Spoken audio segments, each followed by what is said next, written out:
Hello! Welcome to week 3 of our Parenting Teens in the 21st Century course. The last 2 weeks we have talked about connecting with your teen and ways to foster a positive relationship with them. However, as important as giving grace and understanding to your teen is, there are still times when you need to put your foot down and hold boundaries that you have set with your child. So for this week, we're going to talk about how to discipline your teenager. As teens transform into young adults, their discipline needs to change. They require less parental intervention as they begin making decisions on their own. All teens are going to make mistakes, and probably often. They require a little bit of help in turning those mistakes into positive learning opportunities. So your role should shift from being the boss or the manager to being the guide or the consultant, so that you can allow your teenager to navigate many of life's issues on their own with your support. It goes back to, that concept from the first couple of weeks of walking alongside your child, walking alongside your teenager, instead of being on opposite sides and being against them. So of course your teen still needs consequences when they break rules or they make a really poor choice. But now, as they've transitioned from being a child into being a teenager, they've outgrown timeouts, they've outgrown sticker charts. So you might be asking, what kind of discipline is even appropriate? Well, there are several strategies that you can use to teach your teens valuable lessons as they transition into being a young adult. So let's talk about some basic rules for disciplining a teen. The first one that I have for you is that as a parent, you need to model adult life. So we're preparing our teenagers to be adults. So when your teenager messes up, consider it just a sign that they lack some of those important life skills that you still need to help them learn. Consider which steps that you can take to teach your teens to make better choices in the future. Look out for consequences that are going to teach self-discipline rather than ones that inflict suffering. So taking away, all of their privileges indefinitely, or using really, really harsh punishments, those could obviously backfire on you. Make sure that their mistakes become valuable life lessons. And I'm going to talk to you about another part of this, about how to help them problem solve better. So preparing them to be an adult, one example of that might be, let's say that on a Monday, your teenager says, hey, on Friday, can I go out with these 2 friends to see a movie, and then afterwards I like to have them over to spend the night. So you could say, you know what, no problem, that sounds like fun, you should totally do that. I just really want your bedroom to be picked up on Friday, before you go out to the movie. That way when you guys get back, your room will be clean and they can spend the night. And because the last time you had them over to spend the night, your room wasn't clean, and it just kind of felt embarrassing to me. I didn't like it. So I have no problem with it. I just want your room to get picked up by Friday, that's all. So you're giving them, plenty of notice. They've got 5 days to get their room done, right? Get the room picked up. But let's just say that on Friday, it's time for them to go to the movie, and they didn't pick up their room. Excuse me. If that's the case, that would be a really good situation for you to be able to say, your room's not clean, and we talked about that on Monday, that your room had to be picked up before you could go. So I don't think the movie's going to work out. But, if you still want to have them over, maybe they want to go to the movie, and then afterwards they could still come over and spend the night. But you're still going to have to get your room done before they come over. So it sounds like the movie's not going to work out for you, but them spending the night, if you've got your room done, by the time their movie's over, there's, I have no problem with that. It's kind of like, if you're an adult and you have a big report due for work on Monday morning, but let's say it's Friday at 5 o'clock, it's time to clock out, work's over.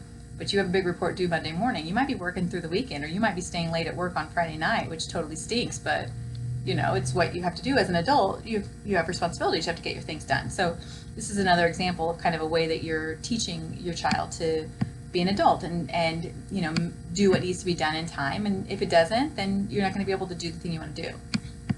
Another example of this is like if you have a teenager who gets a speeding ticket, don't hand them the money to pay for the speeding ticket. They're going to need to figure this out on how they can have enough money to pay for their speeding ticket. If you don't bail them out, then they are going to be a lot more likely to be able to figure out situations like this as they grow older. Second idea about discipline that I have is to model healthy boundaries for them. So I want you to provide boundaries and opportunities for them to negotiate those boundaries with you. Young people, they're going to need guidance and limit setting from their parents and other adults. So you as a parent need to decide what you can and cannot tolerate in your home or in your relationship with your teenager. I want you to pick something general that you can define and enforce. For example, you might say, in our house, we just don't tolerate contempt. So contempt would entail just like real hatred, aggressive name calling. We don't tolerate contempt in our house, and so that's a real hard limit in our family, you might say, or it might be disrespect. So in our house, disrespect is really important. So we have really hard limits about our teenagers being disrespectful. That might be something that you say that this is a big rule that we have in our home. So decide what kind of a big rule do you have in your home, and then be willing to set a hard limit around that rule. You don't want to have a whole bunch of rules. It's just too much, especially for a teenager. Little kids, you might have all these little rules and a little sticker chart and all of that. For a teenager, you want to keep it super simple, and having just a couple of really basic rules that'll encompass several things is a lot better. And then exactly what is it that we're going to really have to put our foot down about. What is it that we're really going to have to deliver a consequence on and have a hard limit about. The third one I want to share with you is to wait until you're calm. So if you're in a situation where you just find out that your teenager did something, then you just feel angry. Don't make a quick decision. Don't make a quick judgment about it. Wait until you're calm. Don't raise your voice. Just speak very matter-of-factly. Arguing rarely works for parents or for teenagers. When we get angry, we say things that we don't mean. So a more effective approach is going to be just to give yourself and your teen some time to calm down. If you very first hear about something you feel angry about, it may be a matter of, I'm feeling really angry right now. And so I think it'd be better if you and I take a 20-minute break. And let me think for a little bit about this, because I don't want to say anything I don't mean. I want to make sure that I'm really clear. And right now I'm not feeling clear. I'm feeling pretty fuzzy. It's okay to do that. It's important for you to be calm when you talk to your teenager. If you are, let's say you're angry in the middle of an argument with your teen, it will be really hard to calmly discuss what you expect of them if you start to get angry in the middle of a conversation. So a more effective approach would be just to tell them, you know what, we need to talk, but we're gonna have to take a break. A really great way to take a break is to walk. Like if you have a dog, to walk the dog, or if your teenager's getting heated and angry with you, say, well, we need to take a time out. And I think if you want to go take the dog on a walk for a little bit and come back home, we might be able to settle down. Something about getting some fresh air, walking a pet, that kind of really is conducive to calming down. So it might be an idea for your family. Another one is make sure that you can enforce what you decide on. So if you decide, you've broken a hard limit for us, you've crossed a boundary that we're going to have to enforce a consequence on, make sure that the consequence that you decide upon is something that you really can enforce. Make sure that it's something reasonable that can actually be enforced. Also, you want to choose something that's fair. So, like if you wouldn't want to say, this means you can't go to the dance on Friday. If you've already bought the dress and you've already bought the shoes and you've already done all the things and the dance was never on the table, it was never anything you've ever discussed as a consequence, that would feel really unfair. So make sure it's something that you can enforce, something that you're willing to enforce, something that feels fair. Number 5, don't discipline your teenager in a way that you take away something that's really good for them. For example, like I wouldn't choose to take your kid off the basketball team if playing basketball is very positive for them. The goal of discipline isn't to crush them. The goal is to enforce the smallest discipline possible that will still be effective. So what's the smallest consequence that we can choose that will still be effective? And sometimes that's sort of a guessing game, right? You're just trying to just sort of guess, okay, what did they do? What sort of punishment would fit the crime? And what's the smallest amount possible that we can deliver to still be effective. And then on that same token, if your child is a repeat offender, so let's say that they do the same thing more than once. It's like, gosh, weren't we just here, deja vu? We had this exact same situation, the same conversation 2 weeks ago, and here you are showing up late for curfew again, or here you are, doing that same thing again that we talked about 2 weeks ago. If that comes up, it probably means that the discipline you chose was too small, and so it was ineffective. It's going to need to be more harsh if it happens a second time to get your point across, because obviously the first time the discipline you chose wasn't effective. Number 6, no name calling ever. So don't call your kid names. If you come to a place where you find yourself so tempted to call your child a name, that means you've gotten too angry and you need to take a time out, you need to take a break. Also, don't use the words always or never. This is just kind of a basic communication skill. Using the words always or never, like you always do this or you never do that. Anytime someone says that to me, my brain automatically thinks of that one time in June 2014 when I did that thing. Like one time I did it right or whatever. Your kid will do the same thing. Just don't use the words always or never, because they're almost always never right anyway. Number 8, try not to say you when you communicate. So this is tricky.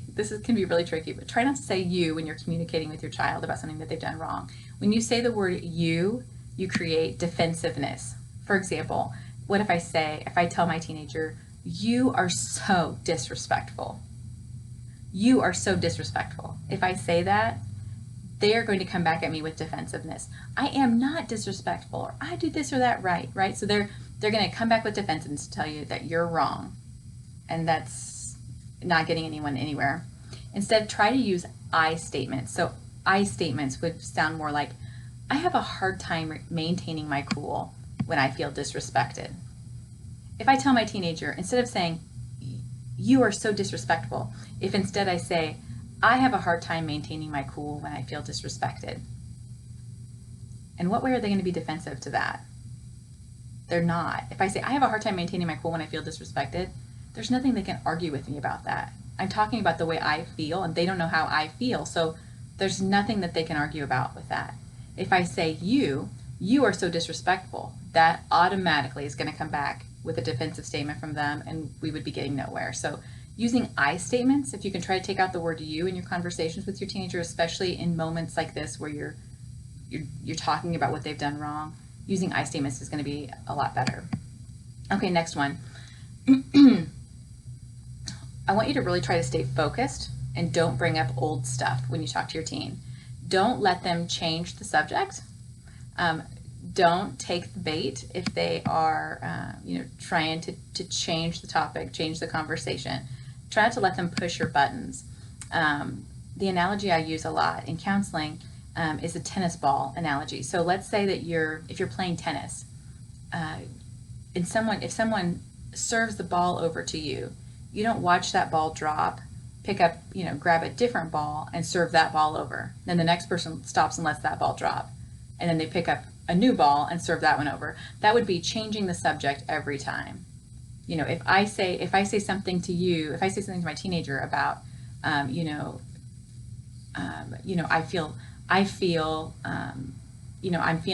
disrespected, and then they come back at me with, well, I don't know, you locked me out of the house, coming back, and then you go back at them, well, you never clean your room when I tell you to. You're just like, you're changing the subject every time, back and forth, and there's no sticking to a conversation. So you can stick to one topic and exhaust that one topic.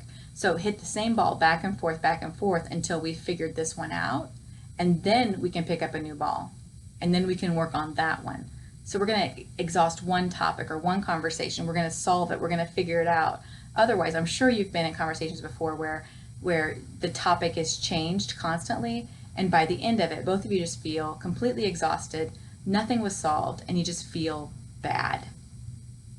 Don't do that. Don't take the bait. If they try to change the topic, get them back to where you were. We can talk about what you want to talk about, but we're not going to do it right now. We're going to go ahead and go back to the original subject of you not doing any of your homework or whatever the topic is.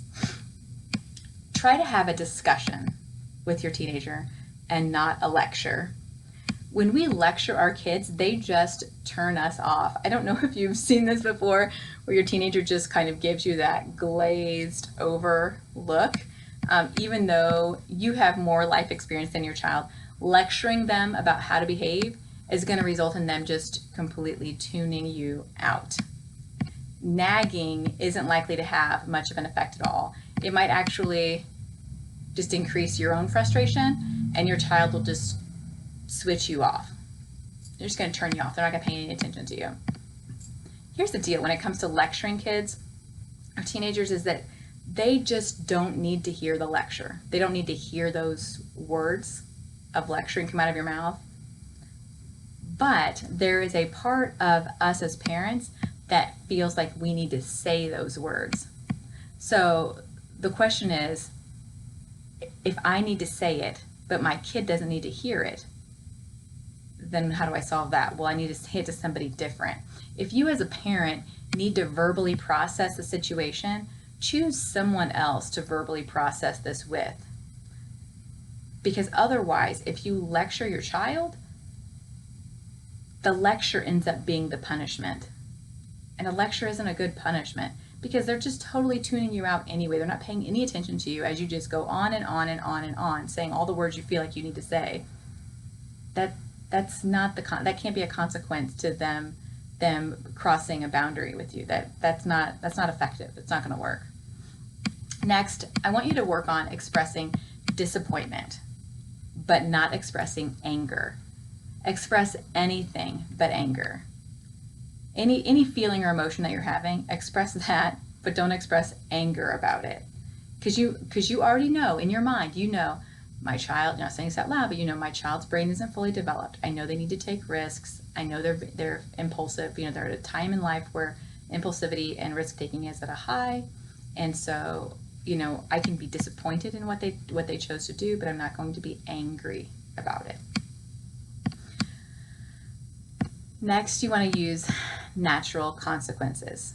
And sometimes when there's a natural consequence, you just don't even need another consequence. You know, for example, like if your kid's 17 or 14 or whatever, they want to go outside without a jacket on and it's cold outside, you know, you don't have to harass them about wearing a jacket. Let them go out without a jacket. Let them be cold. That's a natural consequence. Next time, if they're cold, the next time they might actually wear a jacket, right? Really simple, natural consequence. Teens are going to develop better decision-making skills as they begin to make decisions based on potential real-life consequences other than, well, I can't do that because my mom says I shouldn't do it. They need to decide those sorts of things for themselves. Sometimes the natural consequence is the best consequence anyway. If it's harsh enough, if you feel like it's effective and it's harsh enough, then let the natural consequence hold. For example, let me give you an example of, let's say a kid forges a signature on something for school, and a teacher at the school finds out that they forged the signature and they get into a bunch of trouble for it at school. Well, just because they forged your signature on something doesn't mean now they have to have additional consequences at home. Maybe the consequences they had to suffer at school about that, maybe that's enough. You know, I had one of my kids ended up with a bunch of tardies and had to have a 3-hour after school detention. Well, I didn't give him more consequences at home for it. The school gave him a really effective consequence. They did not want to have to stay after school for 3 hours for detention, and it worked. They're not tardy to class anymore. So it wasn't necessary for me to have to add another consequence at home because they had a bunch of tardies at school. The school handled it, and it was effective. So it worked.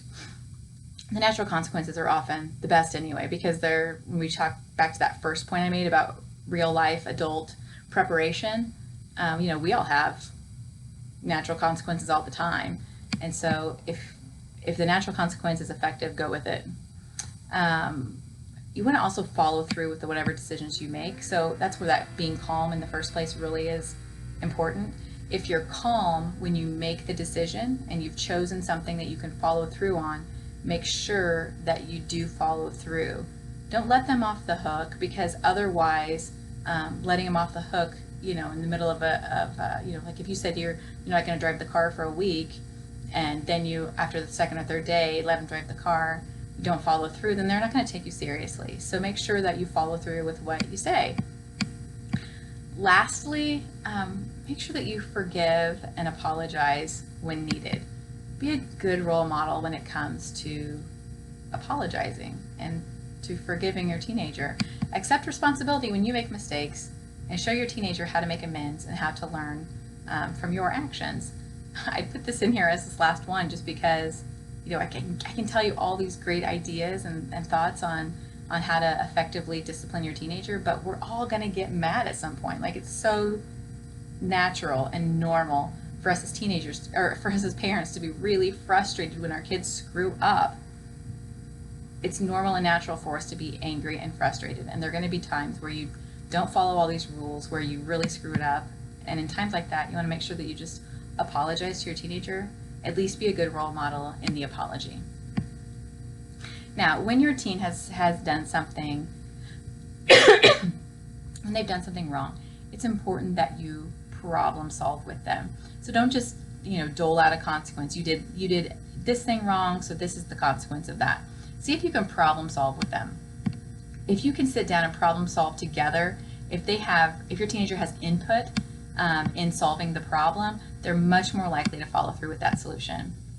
Asking them for their ideas about how to solve a problem could lead to some really creative solution that you haven't even thought of. For example, like you might say, you're failing math, but you've told us that you never have any homework. So what can we do to help you get your math grade up? They might say, well, I really need to stay after school. I know there's this extra tutoring 3 days a week that I could actually stay after school and get some more help in my math. Okay, that sounds like a great idea. Okay, they just totally solved the problem without you having to inflict some sort of a consequence about it.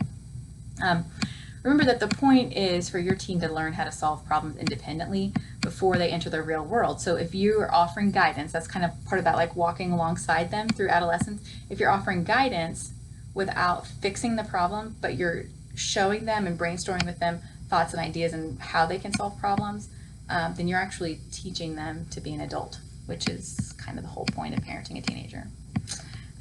This next technique I want to share with you is pretty fantastic. So it's called the rewind technique. This is really great if you have a big situation that happens with your teenager. So some of what we've been talking about so far have been, kind of smaller things. If your kids, they're disrespectful, they don't get their room clean, they haven't turned in their math assignments, things like that. Those are kind of smaller things. Let's talk about big stuff for just a little bit before we wrap this up. Let's say, for example, that your teenager is arrested for drugs. Let's say they're arrested for smoking weed. A rewind technique could be really helpful and effective, especially in these bigger types of situations. What you want to do is go back through the story of what happened and help your teen brainstorm places where they could have made a better choice. So let me give you an example. Let's say you have a teenage daughter who says, can I go over to Samantha's house to hang out? And you're like, yeah, sure. Okay, so they say, they're telling you ask them, let's go back through the story. So they say, well, Samantha asked if I could go over, you said yeah, that was fine, and she could come pick me up and I'd go to her house. Okay, right. Okay, so then what happened next? And your teen might say, well, when I got into Samantha's car in our driveway, there were actually 3 other girls in the car that I didn't even know. Okay, so what happened next? Well, I felt really uncomfortable because I didn't know these other 3 girls, and that wasn't a part of the plan. That wasn't what Samantha said that we were going to do. Oh, so at that point you started to feel like this might not turn out the way I was thinking it would. Well, yeah, I was thinking that this might not turn out like this. Like, I just don't know why they're here. This isn't what we talked about.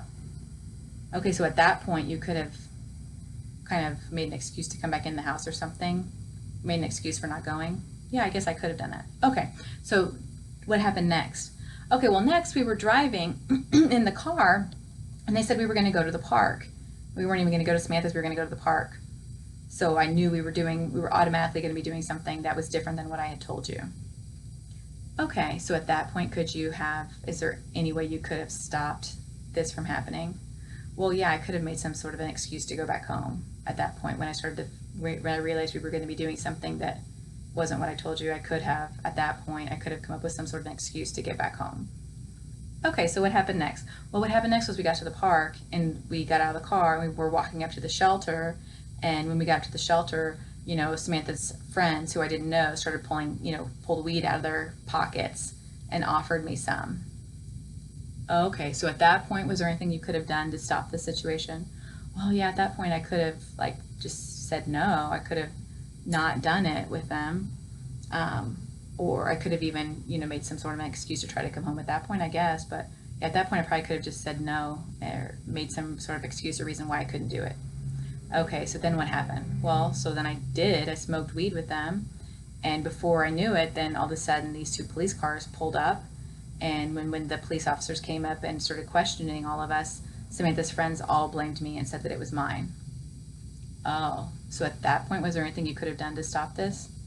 Well, no, at that point I was in too deep. Does this make sense? So the rewind technique is you're going back through the story and you're trying to find places, like where are some places in this situation that a different decision could have been made, that would have resulted in something different than what happened. Going back, if you can, like, you'll be like a premier parent if you can do this, because it's tough, because we all just want to yell and scream and get mad and lecture, right? So if at this point, if in a situation, especially a really big situation like this, if you can go back with this rewind technique of step by step what happened and in what places could a different decision have been made, if you can do that, you are literally teaching your teenager how to problem solve. You're literally teaching your teenager to have control over themselves and their decisions. It's a good thing. It's a good thing. If you can do this, it'll be great. Let's talk about what sort of things you can do to provide consequences. Removing privileges is pretty effective. When teens don't make healthy decisions, they're communicating to you that they need more guidance. When you need to intervene, removing privileges from them can be a really effective discipline strategy. Taking away privileges that are really important to your teen, like electronics or the right to leave the house unsupervised, those are some pretty good consequences that are typically effective with teenagers.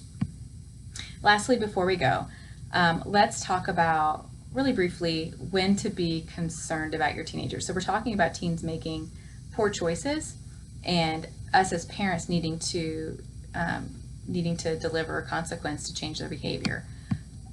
If your child's attitude towards you and your family doesn't respond to a lot of the strategies or techniques I've talked about, if their friend group changes, if they aren't acting like themselves, if there's some sort of like a drastic, unexplainable change, it might be a warning sign that there's a deeper problem here, that the issue isn't that you need to deliver more discipline, but there may be something more there.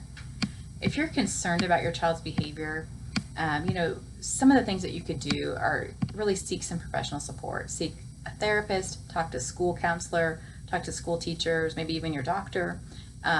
Maybe this would be a situation where you could discuss the issue as a family to work out ways of supporting each other. Maybe you could even talk to other parents to find out what they do with their teenagers, or find out if what you're experiencing with your teen is in any way, shape, or form similar to what they're experiencing. What's normal here, and try to seek some support and some help. Lastly, it's going to be really important, when we're talking about teenagers making poor decisions, risky behavior, being impulsive, it's going to be really important that you as the parent are looking after yourself too, especially looking after your physical and your emotional well-being. So self-care for you as a mom or as a dad is going to be really, really important, so that you can stay calm and consistent when things are getting tough. Friends and family can be a really great source of support when you are parenting a teenager. So I hope this was helpful. Stick to the Facebook group. We'll have another Facebook Live video put out this week. I hope you enjoy it. Be sure to submit any questions that you have, anything you'd like answered about disciplining teenagers or about anything else. Thanks.